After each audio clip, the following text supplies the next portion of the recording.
Olá, meu nome é Edgar Wagner e eu vim hoje, a convite do professor Jefferson, conversar um pouquinho com vocês sobre biomecânica da musculação. Neste primeiro vídeo, nós vamos contextualizar um pouco sobre o tema. Bom, os nossos objetivos nesta aula serão aplicar os conhecimentos de biomecânica na sala de musculação, compreender as diferenças entre exercícios realizados com máquinas que transmitem força e máquinas que transmitem torque, além de compreender os fatores que podem influenciar as características de um determinado exercício. Quando nós realizamos exercícios na sala de musculação, geralmente esses exercícios são pensados para trabalhar uma musculatura específica. Eles podem ser realizados utilizando-se máquinas de musculação, pesos livres, resistências elásticas ou até mesmo o peso corporal. Indiferente da escolha, essa escolha vai dar origem a um estímulo mecânico externo ao corpo que vai compor o torque de resistência deste exercício. Lembrando que o torque ele vai ser formado, então, pela força oriunda deste implemento e a distância perpendicular desta força, certo?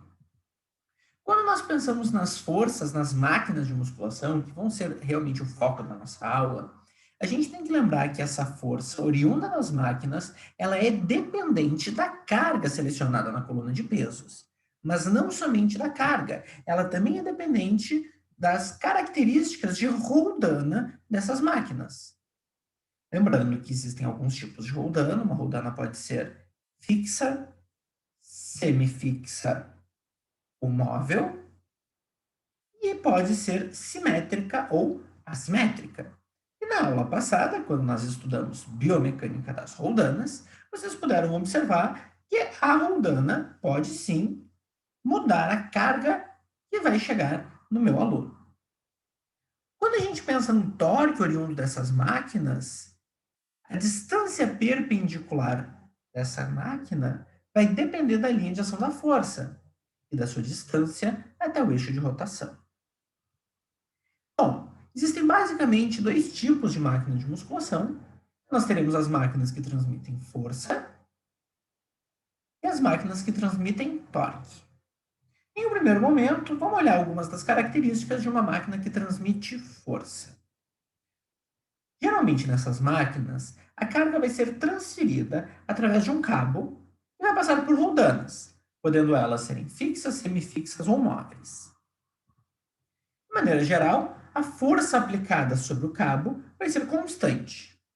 Entretanto, o ângulo formado entre o cabo e o segmento tende a mudar durante o exercício, dessa forma alterando o torque de resistência, uma vez que com a mudança do ângulo, a linha de ação da força vai mudar, e isso vai mudar a distância perpendicular desta força para o eixo de rotação, afetando o torque. Quando nós pensamos nas máquinas que transmitem torque, essas máquinas geralmente têm uma estrutura rígida que vai girar em torno de um eixo. Nessas máquinas, a força pode variar ao longo da amplitude de movimento. Entretanto, de maneira geral, o ângulo de aplicação dessa força pode ser considerado muito próximo de 90 graus ao longo de toda a amplitude de movimento.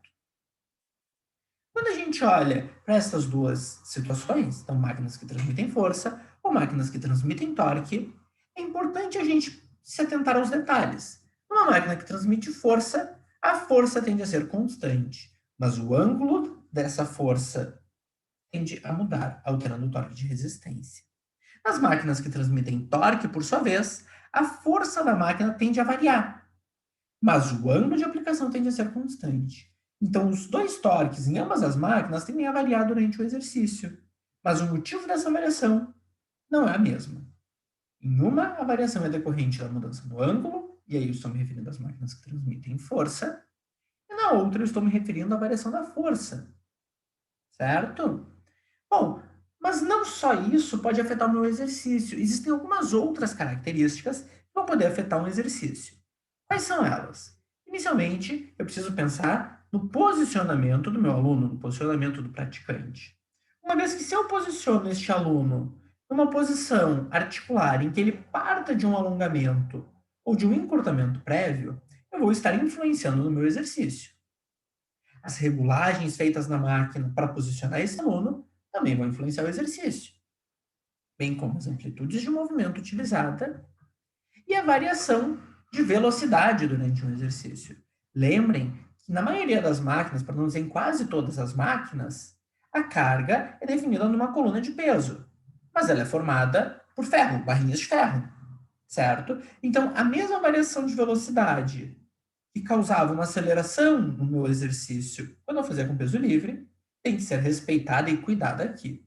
Se o exercício for realizado com variações de velocidade, isso vai afetar a carga do exercício. Bom, mas como saber quanto que é a força aplicada na máquina durante um exercício? A gente saber quanto que é a força que está sendo aplicada na máquina durante um exercício, nós teremos que fazer uma análise biomecânica da máquina.